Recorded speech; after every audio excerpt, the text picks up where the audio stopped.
안녕하세요. 저는 고등학교 교사로 일하고 있는 30대 여자입니다. 여러분들은 지금 여러분들의 삶에 만족하고 행복하다 생각하며 살고 계신가요? 저는 아직도 행복이라는 게 무엇인지 어떤 감정인지 모르겠어요.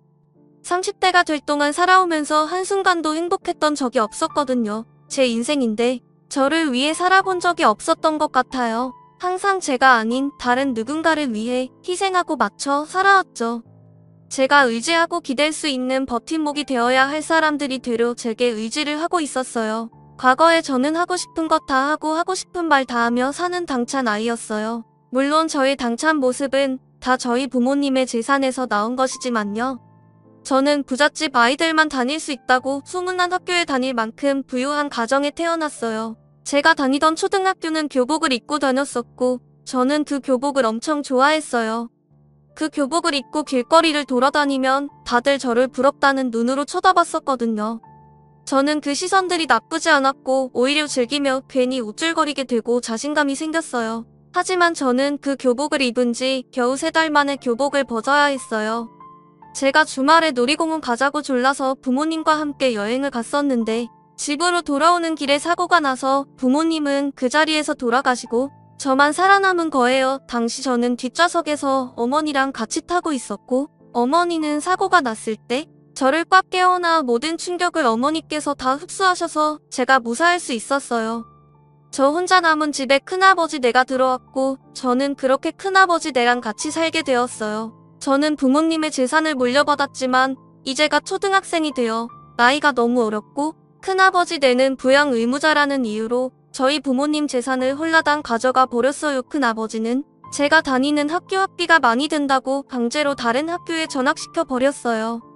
저는 억지로 교복을 벗어야 했고 옷도 원래 가지고 있던 옷을 입다가 크면서 안 맞게 되자 큰아버지 딸 즉 사촌 언니가 입던 옷을 대충 입게 됐어요. 저희 부모님 돈으로 자기들은 호의 호식을 누리면서 저는 남은 밥을 먹고 언니가 입던 옷을 입어야 했어요. 제가 원래 다니던 학교도 사촌 언니가 다니기 시작하더라고요. 저는 언니가 교복 입은 모습을 볼 때마다 교복을 갈기갈기 찢어버리고 싶었어요. 큰아버지는 저를 식모 부려먹듯 부려먹기 시작했어요. 엄연히 말하면 본인들이 제 집에서 놀고 먹고 있는 건데 되려 저를 불청객 취급했어요. 덕분이라는 말이 어울리는지 모르겠지만 저는 큰아버지네 덕분에 일찍부터 요리며 청소며 못하는 게 없었고 하도 부려먹어서 생활력도 절로 강해졌어요. 다른 아이들은 학교에 가기 싫어했지만 저는 큰아버지네 없는 학교가 제일 좋았어요. 학교에 있는 시간만큼은 자유의 몸이고 친구들과 걱정 없이 놀았어요. 다른 친구들과 다르게 학교 시간이 다가올수록 암담해지긴 했지만요. 저는 학교를 마치고 집에 들어오는 순간부터 본격적으로 하루가 시작됐어요. 들어오자마자 큰아버지네 저녁을 준비해야 했고 제가 없는 동안 어질러진 집을 치워야 했어요. 항상 큰아버지네는 자신들 덕분에 집안일 실력이 느는 거라고 다음에 시집가게 되면 자신들에게 고마워할 날이 꼭 올 거라며 대도하는 말을 하셨어요. 아이의 넌 우리한테 항상 감사한 마음으로 살아야 한다. 친자식도 아닌데 거둬줘 집안일 가르쳐줘. 이거 봐 요리 실력 내는 거 아유 시집가면 이쁨 받겠어. 그래 넌 진짜 우리 엄마 아빠한테 감사하다고 절해야 돼. 나 같았으면 너 진작에 어디다 갖다 버렸어. 내 자식도 아닌데 너 왜 키워? 그러게 나는 전생에 무슨 죄를 얼마나 지었길래 남의 자식을 키우고 있는지. 아유 내 팔자야. 그래도 저희 부모님 돈으로 이렇게 잘 지내고 계신 거잖아요. 이 집도 저희 부모님 집이고 오히려 저한테 고마워해야 하는 거 아니에요? 언니도 누구 돈으로 그 교복 입고 학교 가는지 잘 생각해. 어머 얘 누구 돈으로 학교를 가냐니? 우리 돈으로 가는 거지. 이제 너네 부모님 돈은 없어? 우리한테 들어왔으면 이제 우리 돈 아니니? 그러니까 너는 얌전히 빨래나 해. 그 옷 손빨래 해야 된다. 큰아버지는 과거에 세 식구 겨우 끼니 때울 만큼의 돈밖에 못 벌고 단칸방에서 옹기종기 모여 살던 시절은 생각도 못하고 제게 노름장을 놓았어요. 저희 부모님 재산이 없었더라면 죽을 때까지 이렇게 살아보지도 못했을 사람들이 다 자기가 잘나서 지금 이렇게 사는 거라며 저한테 집안에 도움이 안 된다고 구박했어요. 큰아버지는 따로 돈 벌 생각도 하지 않았고 집에서 놀고 먹으며 저희 부모님 재산만 충대고 있었어요. 사실 저한텐 큰아버지 내가 모르는 비밀이 한 가지 있어요. 내가 초등학교 올라가면서 혹시나 무슨 일 생길지도 모른다고 부모님이 제 명의로 남겨놓은 건물이 하나가 있었거든요. 이런 일이 생길 걸 미리 예상이라도 하셨다는 듯 부모님이 급하게 명의를 저한테 돌려놓으셨었어요. 큰아버지 내가 돈을 너무 흥청망청 쓰셔서 부모님 재산이 금방 사라져버렸고 남은 건 제 건물뿐이었죠. 저는 괜히 말했다가 이 건물도 뺏길 것 같아서 건물에 대해서 한 번도 언급한 적이 없었어요. 언젠간 성인이 되면 그 건물에서 살 것이라고 다짐했고 이 집에서 하루라도 빨리 나오고 싶어서 빨리 성인이 되기만을 기다렸어요. 저는 고등학생이 되자마자 각종 아르바이트를 하기 시작했어요. 큰아버지는 부모님 돈을 다 써버려서 당장 생활할 돈도 없다고 돈 벌어오라고 하는 거예요. 도대체 그 많은 돈을 언제 다 쓴 건가 했더니 큰아버지가 노름을 하고 있었더라고요. 결국 노름판에서 모든 것을 잃고 이제 돈이 없으니 집에서 손가락만 빨고 있었던 거죠. 야, 넌 오늘 왜 그렇게 뜨냐? 너도 내가 한심하냐? 한심하냐고? 당장 가서 돈 벌어와 안 나가? 돈 가지고 오라고. 우리 당장 밥 먹을 돈도 없어. 굶고 싶지 않으면 돈 벌어와. 고깃집도 있고 식당도 있고 일할 곳 많잖아. 저 이제 고등학생이에요. 아직 미성년자라고요. 제가 어떻게 돈을 벌어요? 요즘 내 친구들도 돈 필요할 때마다 식당에서 아르바이트하고 그러던데 식당 어차피 오후에 문 열잖아. 학교 마치고 일하면 되겠네. 아니면 주말에 가던가. 그렇게 잘 알면 진작에 언니가 나가서 돈 벌어오지 그랬어. 왜 나한테 손 벌려? 야, 나는 고3이야. 고3 한창 공부할 때인데 수험생이 어떻게 아르바이트를 해? 너는 이제 고1이잖아. 고1은 괜찮아. 아르바이트 해도 돼. 큰아버지와 큰어머니는 돈 벌어오라고 난리였고 사촌 언니도 옆에서 부추겼어요. 저는 집에서 이런 꼴이나 보고 있을 바엔 아르바이트를 하는 게 낫겠다는 생각을 했어요. 돈 되는 일이라면 어떤 일이든 열심히 했던 것 같아요. 평일엔 고깃집을 했었고 주말 오전엔 청소년들이 노는 노래방, 주말 오후엔 PC방도 했었어요. 한창 놀 나이에 몸이 10개라도 모자랄 정도로 열심히 살았었어요. 다들 일하려고 하지 않았고 정말 제가 아니면 집구석이 돌아가지 않았어요. 밖에서 일하고 집에서는 또 집안일하고 눈 감을 때까지 하루 종일 일이었어요. 저는 일해서 받은 돈으로 큰아버지께 생활비를 드리고 몰래 일부를 조금씩 모았어요. 성인이 되면 바로 독립할 생각으로 돈을 악착같이 모아왔어요. 그런데 막상 제가 성인이 되고 보니 미운 정도 정이라고 큰아버지 내가 신경 쓰이더라고요. 그동안 놀고 먹어서 정렬 단절로 써주지도 않을 건데 어떻게 밥벌이를 할지 걱정이었어요. 제가 다니는 대학교 근처로 원룸을 구하려고 했는데 포기하고 계속 큰아버지 내와 같이 살았어요. 와중에 사촌 언니는 대학 등록금 낼 돈이 없어서 휴학을 했더라고요. 보통 다른 사람 같으면 휴학하는 동안 아르바이트를 해서 등록금을 모을 텐데 사촌 언니는 태평하게 방에서 누워만 있는 거예요. 언니 등록금 낼 돈 없어서 휴학했다며 계속 이러고 있어도 돼?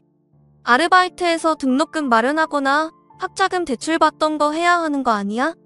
뭐하러 대출을 받아? 네가 있는데 너 일하잖아. 돈 모아둔 거 있을 거 아니야.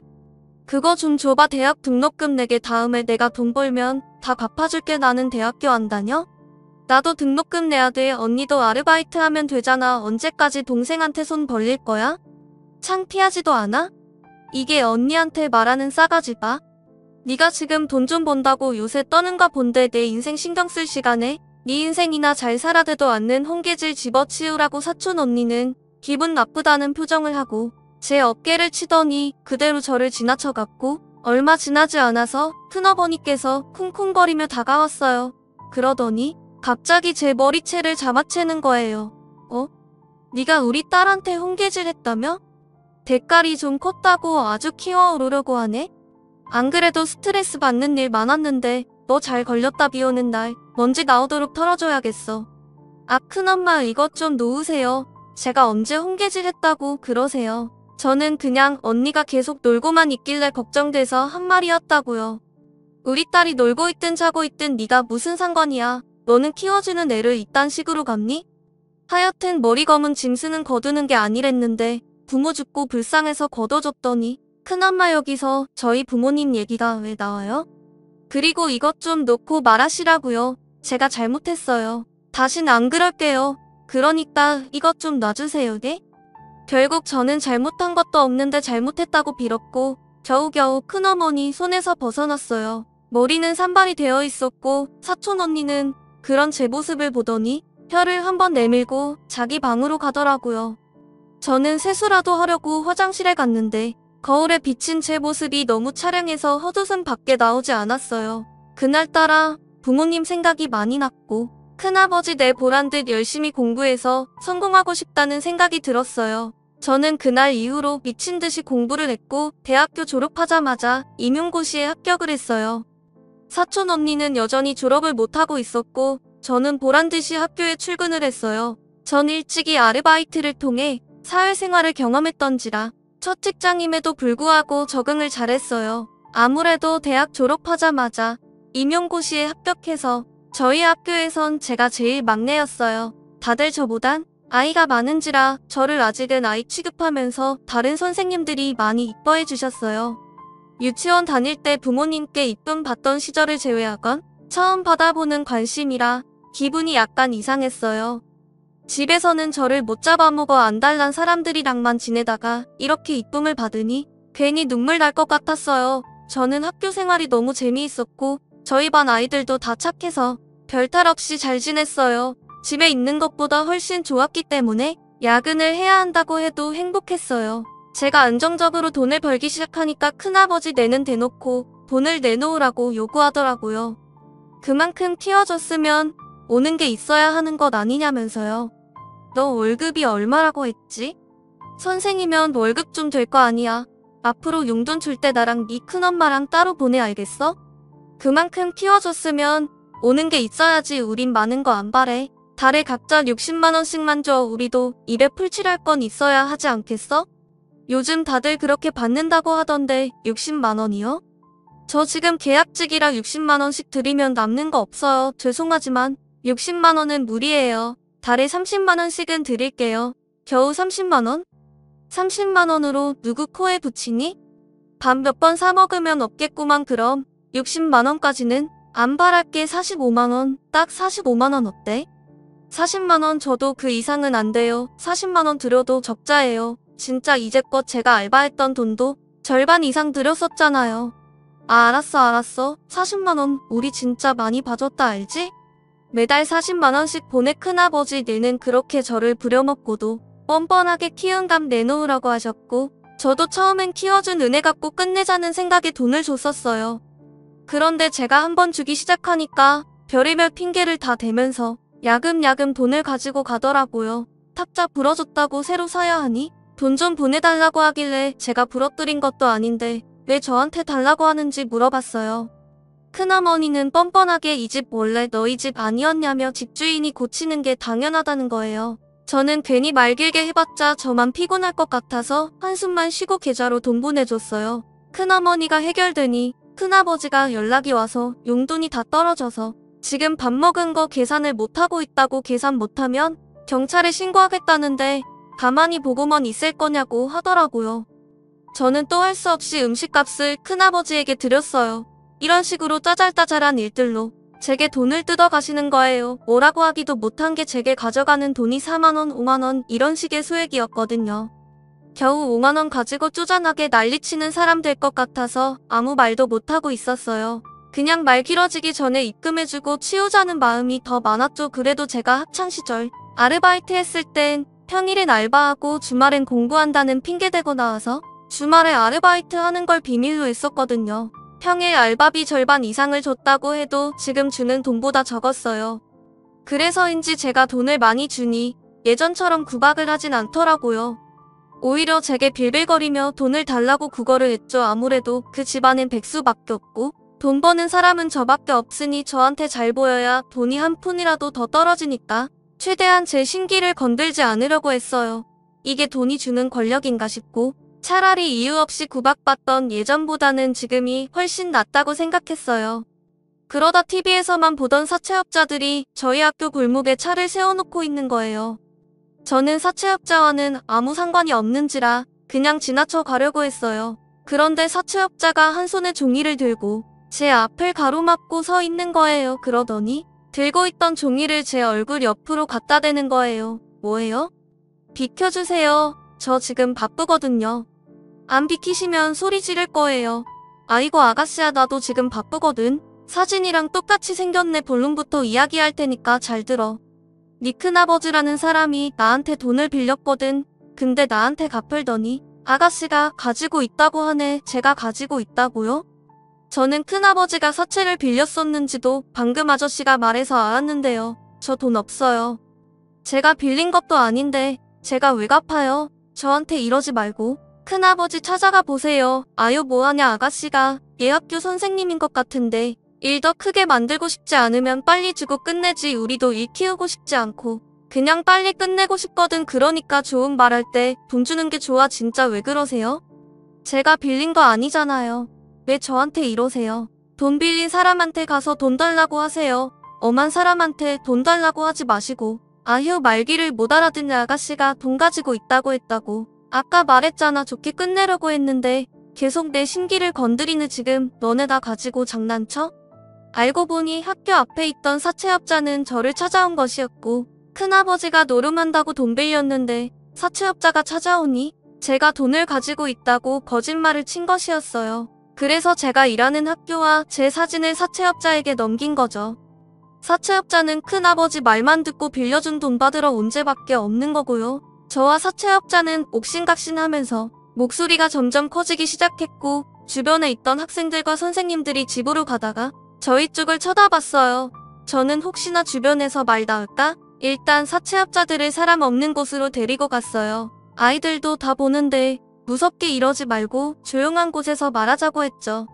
지금 돈 안 주면 사채업자가 계속 저희 학교에 찾아올 기세라 며칠만 기다려주면 돈 드리겠다고 했어요. 저는 일단 급한 불부터 꺼야 했기 때문에 통장에 있던 돈이랑 대출을 조금 받아서 빚을 갚았어요. 큰아버지는 한동안 저를 피해서 집에 돌아오지 않으시다가 돈 갚고 나니까 집으로 돌아오더라고요. 저는 큰아버지를 보자마자 소리를 질렀어요. 큰아빠 진짜 제정신이에요? 겁도 없이 왜 사채를 써요? 사채가 갚을 돈 없으면서 무슨 생각으로 돈 빌린 거예요? 그리고 왜 제 개인정보를 넘겨요? 그거 범죄예요 알아요? 야 내가 남의 개인정보 넘긴 것도 아니고 가족인데 뭐가 범죄야. 그리고 너가 돈 갚았다며 해결했으면 됐지. 뭘 그렇게 소리 지르고 그래. 아휴 앞으로 사채업자 안 나타나겠네. 지금 저랑 장난하자는 거예요? 노름 좀 그만하세요. 저 그동안 계속 참고 있었는데 노름한다고 저희 부모님 재산 다 쓰고 이제 저한테까지 피해 입히고 뭐 하자는 거예요? 아이 진짜 시끄럽게 그거 좀 갚아줬다고 큰아버지한테 유세 부리는 거냐? 내가 날 가족으로 생각했으면 그 정도는 해줄 수 있는 거 아니야? 왜 이리 말이 많아? 제발 철 좀 드세요. 죽은 동생 돈 그렇게 흥청망청 쓰고 다니면 미안하지도 않아요? 저였으면 미안해서라도 그렇게 안 살아요. 더 열심히 살았을 거라고요. 큰아버지는 한참 어린 조카에게 충고를 받는 게 자존심 상하셨나봐요. 더 이상 제 말에는 대꾸를 하지 않으시고 제 뺨을 내리치시더라고요. 어디서 조그만 게 버릇 없이 큰아버지한테 그런 식으로 행동하냐면서요.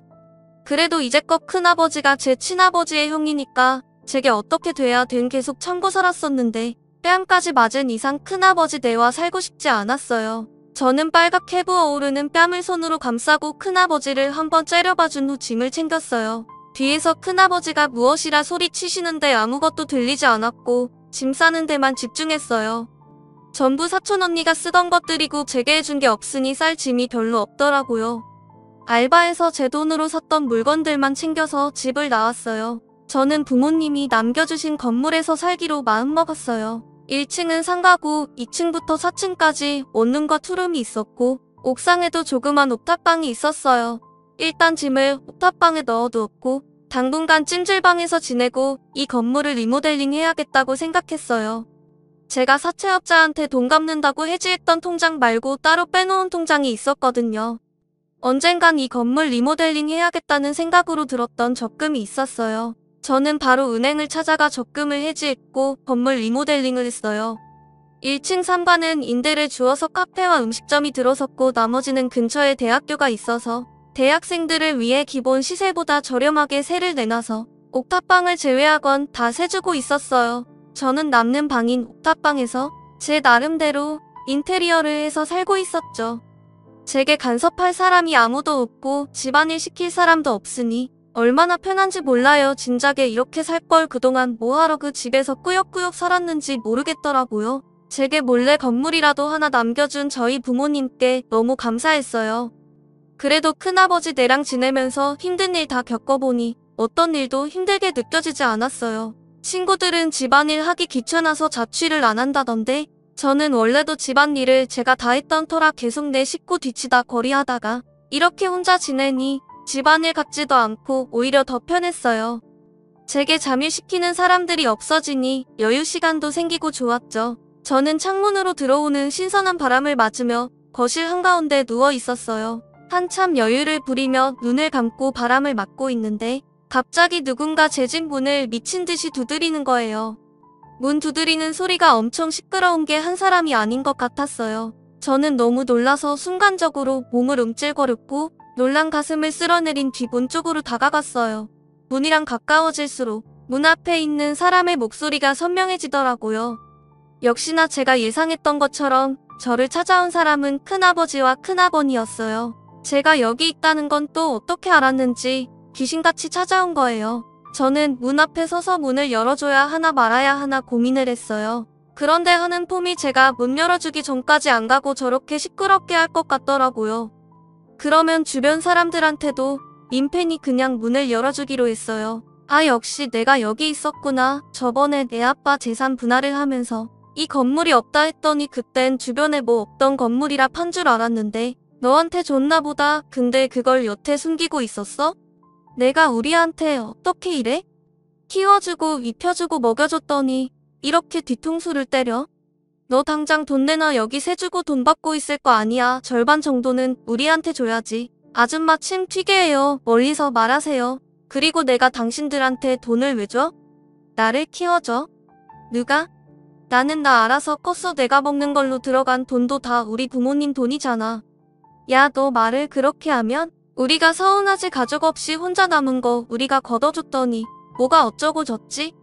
키워주는 애를 이딴 식으로 갚는 애가 어디 있어? 진짜 아까부터 뭘 키웠다고 그러는 거야? 저기 아줌마 아저씨, 저희 부모님 돈이나 돌려주세요. 보양 의무자랍시고 가지고 간 저희 부모님 재산 다 돌려주시라고요. 이게 어디서 어른들 말하는데 두 눈이 시뻘겋게 뜨고 내들어? 그 돈 이미 너 키우는데 다 들어간 거 몰라? 다 너한테 들어갔다고 말은 똑바로 하세요. 저는 맨날 먹다 남은 밥 먹고 언니가 입던 옷 입고 다녔어요. 그 돈 다 당신들 사치 부리고 노려만 떼 있었잖아. 부모님 재산 토해낼 거 아니면 다시는 찾아오지 마, 알겠어? 저는 큰아버지와 큰어머니를 밀치고 문을 닫으려고 하는데 계속 비집고 들어오더라고요. 그동안 저희 부모님 재산 다 쓰고 제가 아르바이트해서 받은 돈도 가져가서 써놓고 무슨 염치로 여기까지 찾아와서 돈 내놓으라고 하는지 모르겠어요. 제게 해준 것도 없으면서 계속 키워준 값 내놓으라고 하는데 어처구니가 없더라고요. 좋은 말할 때 가면 그냥 넘어가려고 했는데 안 가고 돈 달라고 소리 지르길래 경찰에 전화해버렸어요. 경찰과 전화 연결되자마자 모르는 사람이 주거 침입해서 돈 달라고 난리치고 있다고 빨리 와달라고 했죠. 결국 큰아버지와 큰어머니는 끝까지 저희 집에서 버티다가 경찰한테 끌려나갔어요. 그 뒤로도 몇 번이나 저희 집에 찾아봤고 제가 문을 열어주지 않자 1층 상가까지 갔더라고요. 큰아버지 내가 건물주 나오라고 하라면서 인테리어 소품들 던지고 난리도 아니라고 잠깐 와보셔야 할 것 같다고 카페 사장님께 전화가 온 거예요. 다행히 딱 마침 제가 그때 수업이 없어서 급하게 카페로 향했어요. 도착해보니 소품들이 이리저리 굴러다니고 난리도 아니더라고요. 카페 사장님은 무서워서 구석에서 떨고 계시고 큰아버지와 큰어머니는 고래고래 소리를 지르고 있었어요. 지금 이게 무슨 짓들이에요? 남의 영업장에 와서 이게 무슨 민폐야. 사장님 죄송해요. 제가 이 사람들 데리고 나갈게요. 데리고 나가긴 어딜 데리고 나가. 그냥 여기서 얘기해. 우리 잘난 건물주님께서 기껏 이만큼 키워줬더니 이렇게 우리를 버린 애 아이고 부모 죽고 갈 곳 없는 애 키워줬더니 이렇게 뒤통수를 쳐? 머리 검은 짐승 거두는 게 아니라고 했는데 우리가 어쩌다 이런 신세가 된 거야.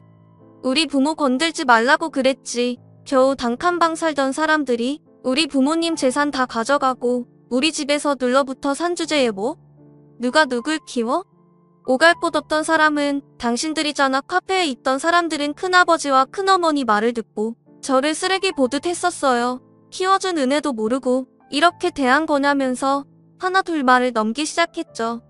하지만 제가 부모님 재산 다 가지고 가고 어린애 아르바이트 시키고 집안일 시켰다고 하니 사람들은 큰아버지와 큰어머니께 따가운 시선을 보내고 저마다 한 소리씩 하더라고요.